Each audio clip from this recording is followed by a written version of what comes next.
I'm here with the team at the East Central Florida Regional Planning Council to discuss how you could be more involved in your local governments. How about y'all introduce yourselves to our audience? Hi, I'm Tara McHugh, the Executive Director. Brenda Defoe Supernaut, Director of Planning. Thank you for having me. I'm Jennifer Rupert, the Resilience Officer.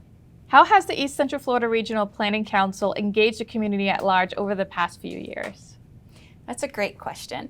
The East Central Florida Regional Planning Council really sees the value of engaging the citizens of all of our communities in a wide variety of ways and through all of our projects. Whenever we work with our local governments or other partners, we try very hard to make sure that the community is engaged from start to finish in a variety of mechanisms. So recently, we just completed a project in Indian Harbor Beach where we really focused on a bottom-up project. So the community wanted to see how a new park could be developed in order to expand facilities and assets within the community. So we engaged the public in a variety of different ways, such as a survey. We attended a number of events, such as a craft fair, as well as movie in the park nights. So we were able to really hear from the public about the kind of assets and new items that they wanted within the park, such as make a section a dog park or a pump track, and what kind of other facilities they wanted to see. So it's really important for us at the RPC to make sure that regardless of whether or not you're talking about resilience and sustainability, economic development, or various types of community planning, that the community is engaged, because they are the ones who are really going to be benefiting from whatever is put into place. You just finished the multi-year community engagement program, How Did We Grow? What are some of the lessons learned from this process? Well, let me just first explain what How Did We Grow revolved around. It was based off of looking back at our How Shall We Grow regional vision and really seeing how the community's values and priorities may have changed over the past 12 years. So that was the process that we undertook to really talk to people and find out, have things changed, our priorities different, our values different? Because a lot of things did change over that time period from the recession and then COVID. So COVID really threw a monkey wrench into the whole engagement process. So a lot of things were learned during that. And what I would say the biggest takeaway is never underestimate the value of going to people and having conversations and getting input that way. As much as we tried to use social media and online engagement, at that time, people were tired of being in front of the computer all the time. And with everyone's lives so busy, getting them to engage in the conversation was really difficult, where we couldn't get out and talk to them face to face and participate in various activities that were being undertaken throughout the community. So I will say that is the biggest lesson learned. Regardless of the type of technology we have available, always be engaged at the community level, go to where the people are in order to get feedback from them. I would also say that the technology was a positive, because we do know how hard it is to make the time to go to public workshops, and that it doesn't engage the entire community. So being able to use Zoom and recorded meetings and YouTube to revisit the conversation, and where people can engage in those platforms as they feel like it and as their calendars and their schedules permit, is always a positive. So making sure that your engagement and your surveying, or however you're communicating with the public, is efficient, it's flexible, and it's short. That it's very strategic in how you're getting your answers and your feedback from them. What role does urban planning have in addressing critical issues in our region, such as attainable housing and traffic congestion? What is the East Central Florida Regional Planning Council doing differently now in an effort to address these issues? So when it comes to urban planning, that's where you are planning for assets like housing and multimodal transportation opportunities, and making sure that you have the right land uses and density around these opportunities.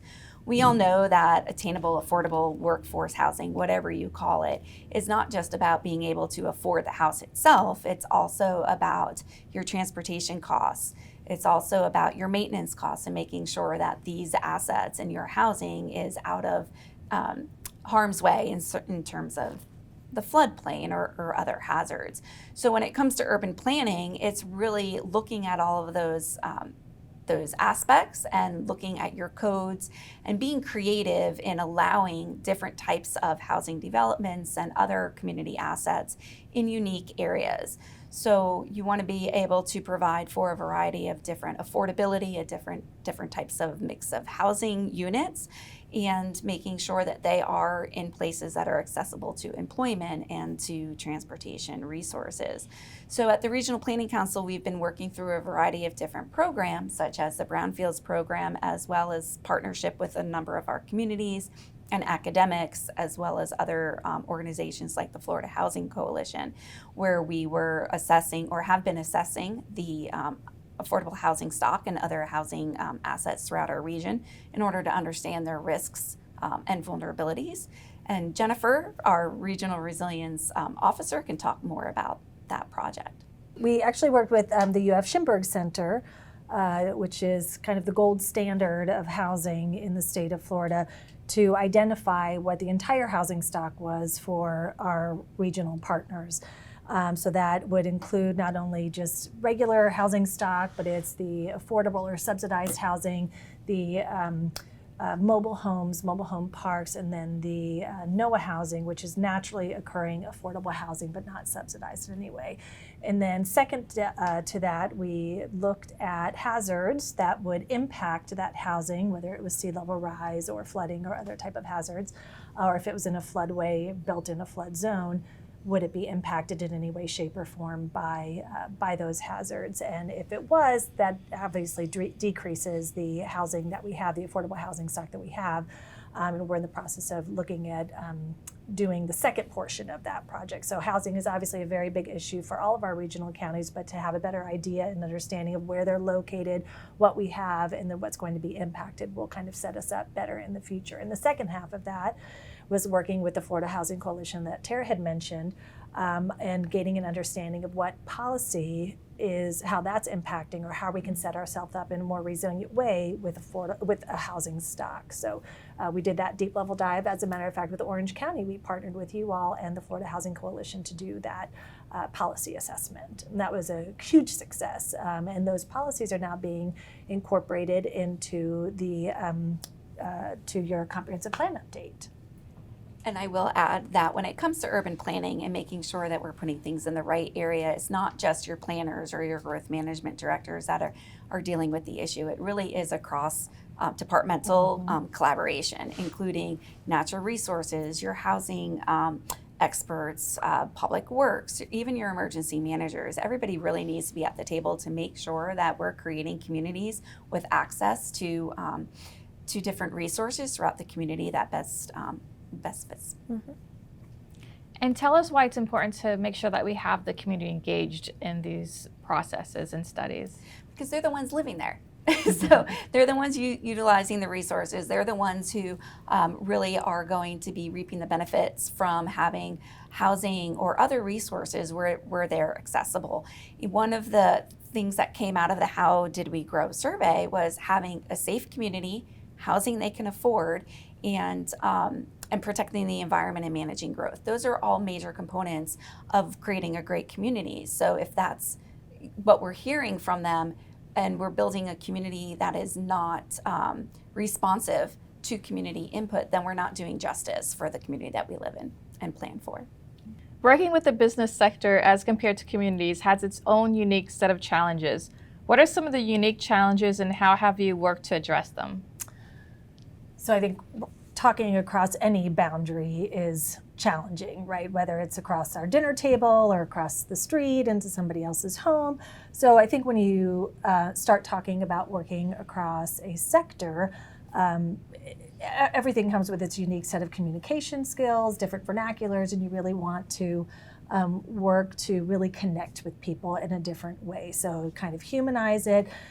When we engage with the business sector, when we engage with the academics, or if we engage with the philanthropic community, the nonprofits, Really what we're trying to do at the Planning Council, and I think what everybody tries to do, is to listen very deeply at what they're saying and find the common ground and where we can start from to work towards a greater solution together. And that's really what we try to do with all of our programs and projects that we have here, is find that common ground, meet people where they're at, whether it's in an organization or a person that we're working with, and start the process from there. And how do you ensure both your private sector partners and the community at large both receive positive outcomes from your programs?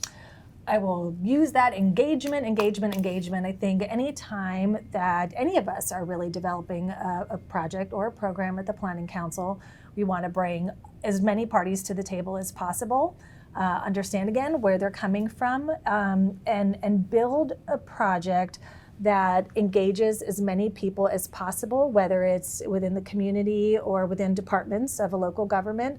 We want to make sure we understand everyone's perspective and the impacts where our decisions might have on other areas, those externalities, if you will. But we want to make sure we understand those up front. So when we're developing that project, we're kind of incorporating the full gamut, and incorporating as many people and concerns as possible. Not only has the business sector really gotten on board with the resiliency work you're leading, but so has the military. Can you talk about how working with the military is different than that of a typical community workshop? The military is really interesting. There is no messing around, with our national security for sure. And I think whenever you work with the military, they are very focused and mission specific. They want to make sure they can continue to provide the mission that is critical to their facility, whatever it might be.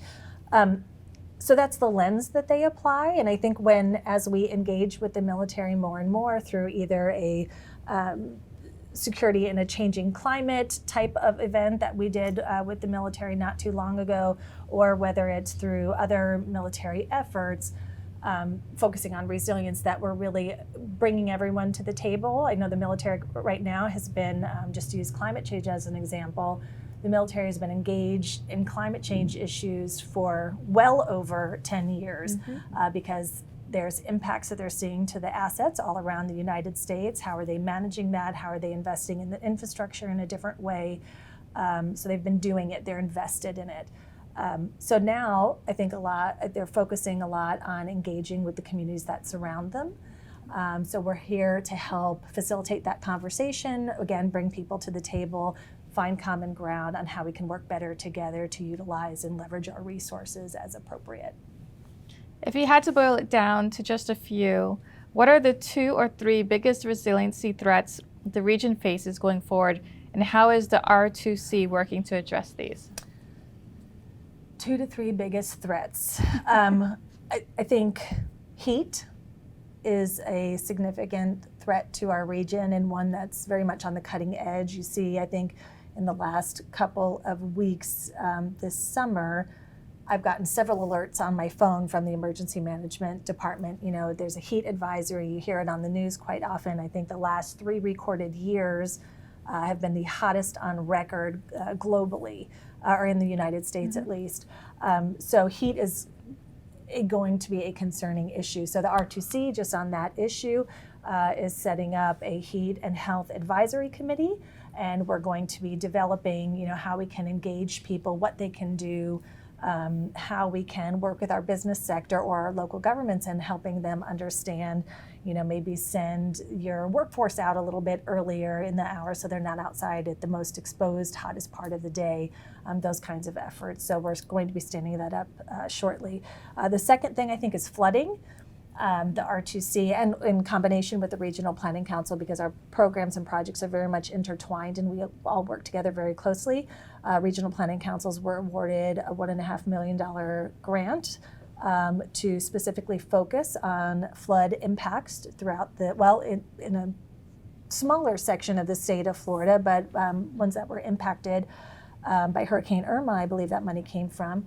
At any rate, but looking at specifically flooding issues that happen across the state. So we are certainly engaged on a lot of different conversations on that front. And then I think the last thing, and one that's very unique to a couple of regions around the state, is really focusing on emissions and our greenhouse gas emissions and what type of mitigation efforts there are going to need to be put in place to maintain the global temperature at a reasonable, like that 1.5 degrees. So those other heat, flooding, they don't get worse and go beyond what's manageable for local governments. Prior to joining the East Central Florida Regional Planning Council, you worked on a Complete Streets initiative for one of our coastal communities. In a region that struggles in ensuring equitable access via its road network, can you give us some insight into how Complete Streets may work to address this? Sure. So complete streets, I think by definition, are streets that look at all users. So in the coastal community that I worked in, we knew that we had a lot of pedestrians, a lot of bicyclists. And so when we looked at that project, we tried to look at it holistically. We didn't just look at cars, vehicle travel. We looked at the way people are getting around in the community. So we knew from the start that a lot of that was either going to be by foot or by bike. And so we prioritized those types of projects within the larger project. And so some of the outcome of that was looking at how you might decrease some street widths perhaps by adding wider sidewalks or adding pedestrian refuge islands, things like that. So those are some of the ways that you can prioritize complete streets when you look at it more holistically and definitely for all users. One of the wonderful things, first of all, about the program that you're focusing on today, is everything that we have talked about so far has been very people-centered, Yes, people-focused. absolutely. So how are we engaging the community? How are we looking at how people move Correct. versus vehicles or bicycles or whatever? We're really focused on moving Absolutely. the people, which is a different way to, I think about things than has been done in the past in some aspects. So I think that is so critical and so Absolutely. important as we're working as local governments on all of these issues that I wanted to just throw that out there. No, I think she's right. I think that oftentimes planning is looked at from a certain lens, but we always have to remember that the thing that we're doing, the planning that we're doing, ultimately is to benefit people. Mm-hmm. And so having that kind of perspective really helps us do our job. You have a background in graphic design. How did you move from that into urban planning? Are there any parallels between the two? So there are parallels, but I'll talk about first how I moved into it. I was fortunate enough to get to travel a lot, and so I've always had an interest in design and architecture, and so I was fortunate enough to go to a lot of countries and see how they design things, not just countries, but different cities in the United States. And so I started asking questions, how does this city implement their public transportation? Why are their sidewalks wider? Things like that. Why do certain cities have more trees? And it kind of led me down the path of urban planning. As far as parallels, there's certainly a lot. I think when you're a designer, you try to look at things in context. You're always looking at things for balance and composition. And I think a lot of that does translate into planning. So planning can be very technical, but I think for me, I try to take a creative lens and sometimes look at what's not being said or not being done instead of focusing too much on policies and what certain rules might say. So that's kind of been my perspective and my approach to planning. And I think for a positive that aspect brings in is creating that sense of place. Correct. Because you can have a well-planned community, but if there's no sense of place or something that makes Absolutely. it unique through that design aspect or through graphics, then an art and history within the community that creates that this is our place and we can all get behind this, I think that makes it really special. And I think Tara and Jennifer have mentioned several times that a lot of it is people-centric. I think that's the going theme here. And I think part of design is communicating. And so how we communicate with the community definitely, from the design's perspective, definitely translates to how we do urban planning for communities, looking at what people respond to versus what we want to tell them maybe, and tweaking that messaging, knowing that they're going to respond to a certain thing. It's that context. Right. It's what's Absolutely. existing, what's naturally here, what's historically here, Right. all of those kinds of things, yeah. Right. The East Central Florida Planning Council focuses on regional planning. You previously worked in the planning office of a local community. How are the planning efforts at the Planning Council different than the one at the local community that you might find in a specific community? And how are the two different when it comes to community engagement? So I think the obvious answer is that the Regional Planning Council takes a broader approach. They look at things holistically from a multi-jurisdictional perspective versus a local community is going to be generally concerned with their day-to-day things that they need to accomplish. And so they don't necessarily look at the things that the Regional Planning Council does. As both Tara and Jennifer have mentioned, we're looking at some of the broader issues that affect a number of demographics, a number of regions, and so you're not going to find that generally in the day-to-day. I think the way we engage with the community, though, is the same. Again, really understanding who you're speaking to, how you communicate to them, and what their needs are. And I think that's what the Regional Planning Council and both local communities do well. Generally, if you are in a local community, you should be able to find any information depending on where you look. And I think the Regional Planning Council and the local communities typically provide that. What are some first steps a community member can do to become more involved in the future evolution of their community? I think a really simple thing would be to attend some board meetings as a start. Oftentimes on the local level, people don't know what's going on in the community. So one of the things I worked on a lot was communicating when those meetings were happening, what the topics that were going to be covered on the agenda were, and then translating that into how it might affect that individual and encouraging them to come and be an active participant in the community. So I think that's a really big thing. A really big first step that a lot of people can take is actively go to their public meetings, because I think there's a wealth of information that they'll be open to if they do that. And now with a lot of the local government streaming their Absolutely. meetings, even if there isn't something pressing on the agenda, they can view the meetings from their own Right. living room and Correct. still understand what's going on. So if something comes up later down the road, they can speak up about it or be engaged. Right.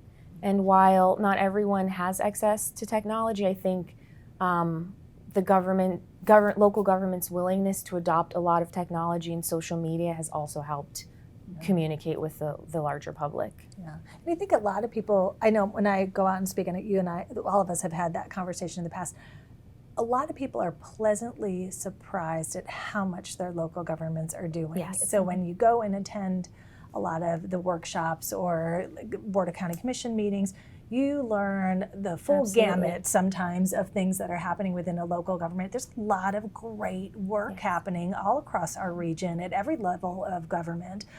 So to go out and engage, it really is kind of nice, an uplifting thing than Right. what you tend to hear a lot on the regular Right. news streams and news sources. And people are always pleasantly surprised at the amount and the level of work that's happening within most local governments. So.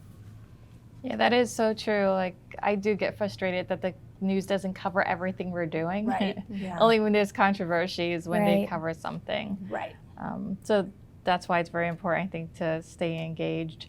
So how can we make sure that the community is staying engaged? Why is it important to them that they really do get engaged, that they fill out the surveys, that they participate in these workshops and community meetings, town halls? It's their community. People move to a community because of schools, access to parks, access to playgrounds, or history, or theater, the arts. So all of that is really important to the individual as to why they moved there or why they chose maybe a job in the location that they decided to relocate to.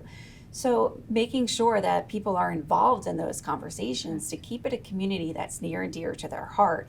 If they're not engaged and things happen and decisions are made that, like I said before, do not go along with the direction that the community wants, then that's going to create a community that's disconnected from the people that live there. And then it's going to make it harder for the elected officials to answer questions, to get buy-in for other projects or maybe taxes or other types of movement that the board or the government wants to make.